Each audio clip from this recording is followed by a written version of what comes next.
دلوقتي بقى تكملة الفيديو بتاع النهاردة هكلمكم عن الشغل للأجانب في إيطاليا. أوكي، بس هتكلم خصوصا عن الستات. أوكي، الستات بيعرفوا يلاقوا شغل في إيطاليا ولا ما بيعرفوش يلاقوا شغل في إيطاليا، وخصوصا لو محجبين مثلا. اللي ما اتفرجش على الفيديو اللي فات انا اتكلمت فيه عن العنصريه في ايطاليا زي ما انتم طلبتوا مني. اوكي، وقلت لكم على الراي في الموضوع. في الفيديو بتاع النهارده زي ما قلت لكم في الفيديو اللي فات هكلمكم عن الشغل في ايطاليا، وخصوصا بالنسبه للستات المحجبات. لو احنا بنتكلم عنها هيعرفوا يلاقوا شغل ولا مش هيعرفوا يلاقوا شغل؟ ممكن يعرفوا يلاقوا شغل وممكن ما يعرفوش يلاقوا شغل. يعني ايه ايمن؟ هيعرفوا يلاقوا شغل لو هم بيعرفوا يعملوا حاجه معينه، الحاجه دي هتساعدهم ان هم يلاقوا شغل. لان مثلا مش هيعرفوا يلاقوا طلياني يعمل الشغلانه ديت او اجنبي تاني يعمل الشغلانه دي.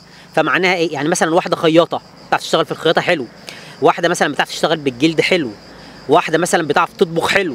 فاهم قصدي؟ يعني بتعرف تعمل حاجه بايديها او صنعه بايديها حلو، او مثلا بتتكلم انجليش كويس فهتبقى مدرسه انجليزي، او مثلا المهم فاهم قصدي، عندها صنعه تعرف تبيعها. اذا كانت هتبقى عندها صنعه بتعرف تبيعها او عندها حاجه تعرف تعملها تساعدها في اللي هي تعرف تلاقي شغل، هتعرف تلاقي شغل بمنتهى السهوله. الموضوع الوحيد اللي هيقف في الاوستاكولو زي ما بيقولوا، اللي هيقف في النص، هو اللغه. اوكي، لان الطلاينه شعب بيجروا شويه. فاهم قصدي؟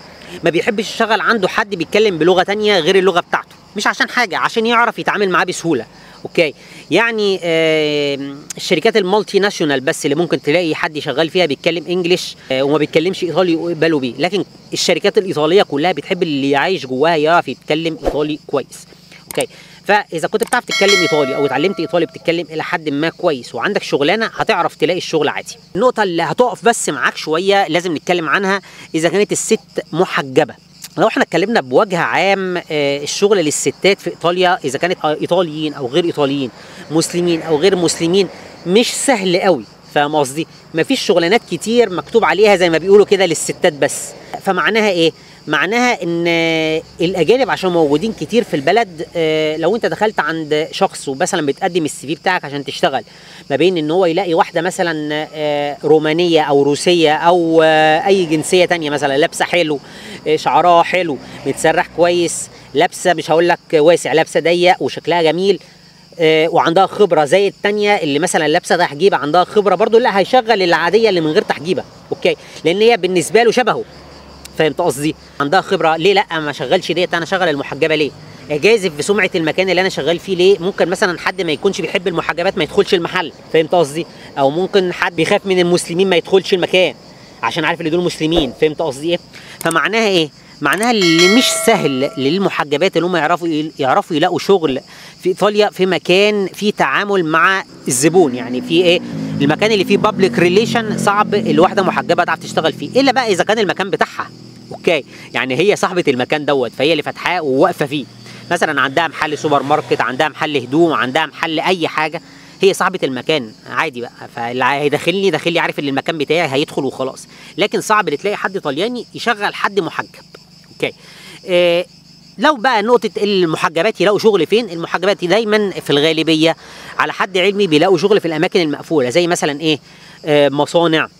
اوكي، مصانع دي يعني مش لازم الشغل يبقى تقيل، ممكن مثلا يبقى مصانع حاجات صحيه، مثلا مكانس، اكسسوارات، اماكن بتاعت فاكهه، تعبئه الفاكهه، اماكن التنظيف، في شركات تنظيف كتير مثلا ممكن تشغل عادي الاجانب المحجبات. مصانع التطريز معروفه جدا في ايطاليا وبيشغلوا ناس كتير جدا محجبات على حد ما سمعت وعلى حد ما شفت.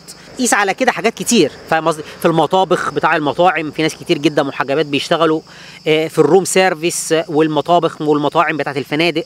اوكي، المهم مكان ما بيسموه كده ايه؟ متغطي، كفرد، مش في بابليك ريليشن، مفيش فيه تعامل مع الزبون دايركت. هو دي الاماكن اللي الاجانب المحجبات ممكن يعرفوا يلاقوا شغل فيها. لكن لو واحده مثلا مش محجبه، لابسه حلو ولغتها حلوه وتعاملها حلو، ممكن تلاقي شغل عادي زيها زي اي اجنبي تاني. اوكي، بس هحط لكم الكلمه وتحتها 1000 خط، ده الطلاينه بيحبوا يشغلوا اللي بيعرف يتكلم اللغه بتاعتهم كويس واللي شكله كويس، لان الطلاينه بيحبوا الناس اللي شكلها كويس. يعني انت لو بتلبس مش حلو او بتتكلم بطريقه مش حلو مش هيشغلك. حط تحت النقطه ديت 1000 خط، مش هيشغلك، لان هم ناس بتحب المظاهر، بيحبوا الشخص اللي قدامهم يبقى حلو، وبيحبوا الشخص اللي قدامهم يبقى لابس حلو وبيعرف يتكلم ايطالي الى حد ما معقول. اوكي، هو ده رايي في الموضوع. هستنى رايكم في الكومنتات اذا كانت حاجه زيات معاكم حصلت، واذا كانوا ممكن تدوا خبره لغيركم. مثلا لو انتوا شغالين في مكان معين وحسيتوا الاماكن ديت ممكن تشغل الناس بسهوله، او مثلا انتوا جربتوا حظكم في اماكن معينه والاماكن دي ما ركبتش معاكم، اكتبوا لي برده في الكومنتات. انا هشير بعد كده الحاجات ديت عشان الناس على الاقل تستفاد. ويا ريت زي ما انا قلت في الفيديوهات اللي فاتت، يا ريت الناس ما تكتبليش رسائل خاصه. اللي يكتب كومنتات تحت الفيديوهات او كومنتات تحت البوستات على الانستجرام، عشان الموضوع يبقى علني للناس كلها تعرف تقراه. اوكي، لان احنا بنعمل الفيديوهات ديت عشان الناس كلها تستفاد. اوكي، كل اللي بيدور على معلومه يحاول يستفاد. لما الحاجه تبقى مقفوله انبوكس انا ما بعرفش اشيرها للناس. اوكي، وفي نفس الوقت احنا عايزين الكل يستفاد. زي ما انت طلبت السؤال دوت عشان انت كنت عايز رد فيه عشان تستفاد، غيرك كمان عايز يستفاد. اوكي، ما تنساش تعمل لايك للفيديو وتعمل سبسكرايب للقناه لو انت بتحب تسمع كل حاجه عن ايطاليا وعايز تعرف شويه معلومات جديده كل فتره. ودلوقتي اقول لك